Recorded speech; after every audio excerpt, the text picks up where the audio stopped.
পাকিস্তান আরও একবার তার সামরিক সক্ষমতার দৃপ্ত ঘোষণায় বিশ্বের দৃষ্টি কেড়েছে। সোমবার পাকিস্তানের সেনাবাহিনী সফলভাবে উৎক্ষেপণ করেছে ১২০ কিলোমিটার পাল্লার নতুন প্রজন্মের ফাতা সিরিজের একটি ভূমি থেকে ভূমিতে নিক্ষেপযোগ্য ক্ষেপণাস্ত্র। এই উৎক্ষেপণ ছিল চলমান এক্স সিন্ধু সামরিক মহড়ার অংশ, যেখানে বাস্তব যুদ্ধের অনুশীলনের মাধ্যমে বাহিনীর প্রস্তুতি যাচাই করা হচ্ছে। পাকিস্তানের আন্তঃবাহিনী জনসংযোগ পরিদপ্তর আইএসপিআর-এর এক বিবৃতিতে জানিয়েছে, এই উৎক্ষেপণের মূল উদ্দেশ্য ছিল সেনাবাহিনীর সদস্যদের অভিযানে প্রস্তুতির মান নিশ্চিত করা এবং ক্ষেপণাস্ত্রটির উন্নত নেভিগেশন সিস্টেম কার্যকরভাবে লক্ষ্যে আঘাত হানতে পারে কিনা তা যাচাই করা। অত্যাধুনিক প্রযুক্তিতে তৈরি ফাতা ক্ষেপণাস্ত্র নির্ভুলভাবে নির্ধারিত লক্ষ্যবস্তুতে আঘাত হানতে সক্ষম, যা পাকিস্তানের প্রতিরক্ষা সক্ষমতায় এক নতুন মাত্রা যোগ করেছে।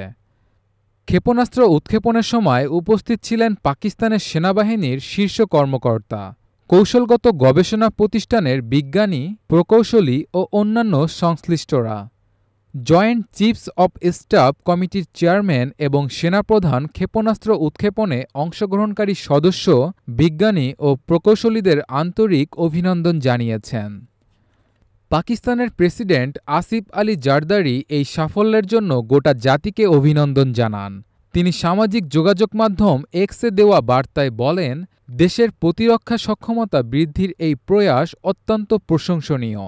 এটি আমাদের নিরাপত্তা বাহিনীর দৃঢ়তা ও প্রযুক্তিগত দক্ষতার প্রতিফলন। তিনি বিজ্ঞানী ও প্রকৌশলীদের অক্লান্ত পরিশ্রমের জন্য কৃতজ্ঞতা জানান এবং জাতীয় নিরাপত্তা রক্ষায় সরকারের দৃঢ় অবস্থার কথা পুনর্ব্যক্ত করেন। প্রধানমন্ত্রী শাহবাজ শরীফও এই সাফল্যের প্রশংসা করে বলেন, এই সফল উৎক্ষেপণ প্রমাণ করে পাকিস্তানের প্রতিরক্ষা এখন সুরক্ষিত ও দক্ষ হাতে রয়েছে। সেনাবাহিনীর পেশাগত প্রস্তুতি এবং প্রযুক্তিগত উৎকর্ষ আমাদের জাতীয় নিরাপত্তার স্তম্ভ হিসেবে কাজ করছে।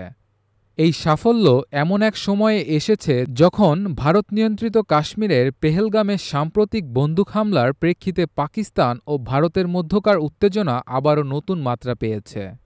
গত ২২শে এপ্রিলের ঘটনায় ২৬ জন নিহত হন, যাদের বেশিরভাগই ছিলেন পর্যটক। নয়াদিল্লির অভিযোগ, হামলার পিছনে পাকিস্তানের ভূমিকা রয়েছে, যা ইসলামাবাদ সরাসরি অস্বীকার করেছে। এই ঘটনার পর থেকেই দুই দেশের মধ্যে কূটনৈতিক ও সামরিক উত্তেজনা বাড়তে থাকে।